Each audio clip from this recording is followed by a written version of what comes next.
దేశంలో నియంతృత్వ పాలనకు అంతం చేయడమే కూటమి లక్ష్యమన్నారు కాంగ్రెస్ నేత ప్రియాంక గాంధీ. 10 ఏళ్లుగా ప్రధాని మోదీ రైతు కూలీలు, పేదలు, మహిళల సమస్యలు పట్టించుకోలేదని విమర్శించారు. ప్రజల మధ్య విద్వేషాలు పెంచే బీజేపీని ఓడించడానికి ప్రతి ఒక్కరూ కలిసి రావాలన్నారు. యూపీలో కాంగ్రెస్ ఎస్పీ కార్యకర్తల కూటమి గెలుపు కోసం సైనికుల్లా పనిచేస్తున్నారని కొనియాడారు. రాయ్బరేలీలో 5 లక్షల ఓట్ల మెజారిటీతో రాహుల్ ను గెలిపించాలన్నారు ప్రియాంక గాంధీ.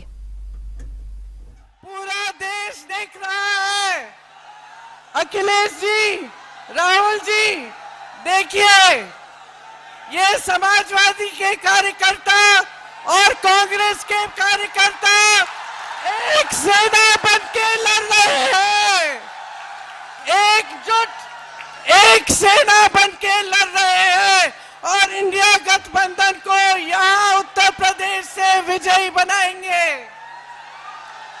मैं आप सबको बहुत बहुत आभार प्रकट करना चाहती हूं कि किस तरह से आपने इस चुनाव में पूरे देश को दिखाया है कि दो पार्टियां नहीं, आप एक सेना है। दिल से आप साथ में लगे, दिल से आपने काम किया। ये रायबरेली क्षेत्र है, इस क्षेत्र से मेरे परिवार का एक बहुत गहरा, प्रेम भरा, श्रद्धा से भरा हुआ रिश्ता है।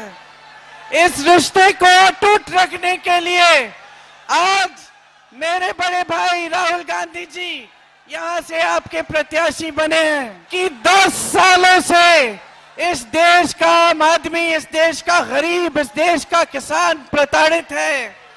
इस देश की पुकार थी, किसानों की पुकार थी कि हमारी आवाज सुनिए। मजदूरों की पुकार थी कि हमें राहत दीजिए। महिलाओं की पुकार थी कि हमारे साथ अत्याचार हो रहा है, हमें सुरक्षा दीजिए। इस देश की जन जन की पुकार थी कि आपकी सुनवाई हो, लेकिन नरेंद्र मोदी जी की सरकार में आपकी कोई सुनवाई नहीं हुई।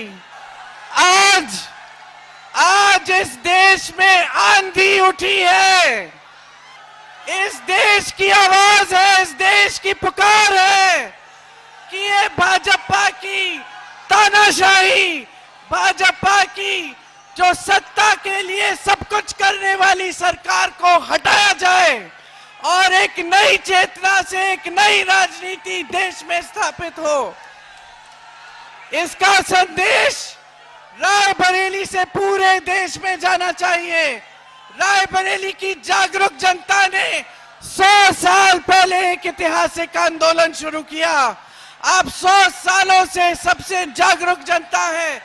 यहां से देश को संदेश दीजिए कि आप एक नई तरह की स्वच्छ राजनीति चाहते हैं और मोदी जी की सरकार को उखाड़ कर फेंक दीजिए। బీజేపీ పాలనలో దేశంలో రైతుల ఆత్మహత్యలు పెరిగిపోయాయన్నారు ఎస్పీ చీఫ్ అఖిలేష్ యాదవ్. వేలాది మంది అన్నదాతల ఆత్మహత్యలకు మోదీయే కారణమని ఆరోపించారు. దేశంలో పెరిగిన నిరుద్యోగం, ద్రవ్యోల్బణంపై మాట్లాడడానికి బీజేపీకి ధైర్యం లేదన్నారు. 4 దశల పోలింగ్ ముగిసేసరికి మోదీలో ఓటమి భయం పెరిగిపోయిందన్నారు అఖిలేష్ యాదవ్.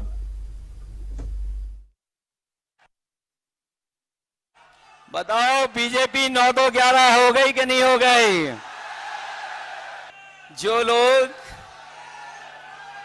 4 चरणों का चुनाव देख चुके होंगे वो जानते होंगे कि अब भारतीय जनता पार्टी 4 चरणों में चारों खाने चित हो गई है।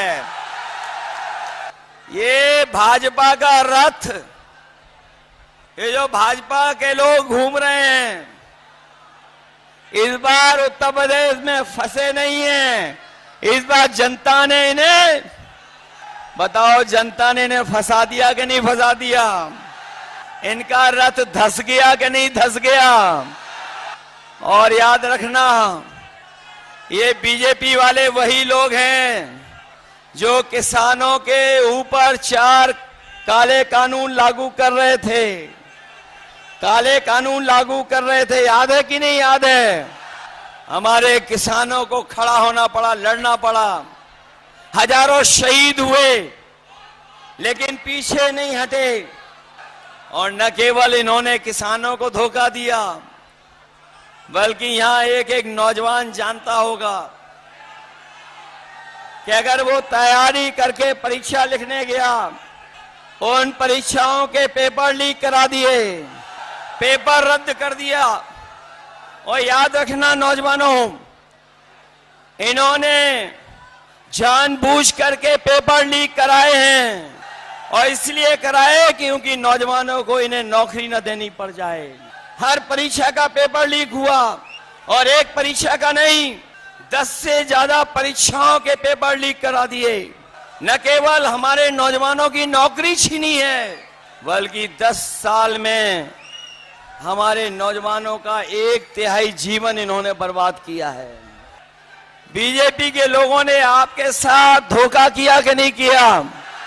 इसलिए न केवल हमारे किसानों की बोरी से चोरी की है, बोरी से चोरी हुई, पहले 5 किलो, फिर 5 किलो, बताओ 10 किलो की चोरी हो गई कि नहीं हो गई? और जो नैनो यूरिया देते हैं, नैनो यूरिया तभी खरीदते हैं, या नैनो यूरिया को बिकवाने के लिए नया फार्मूला निकाला है कि जब तक डीएपी नहीं लोगे तब तक, या नैनो यूरिया नहीं लोगे तो डीएपी नहीं मिलेगी।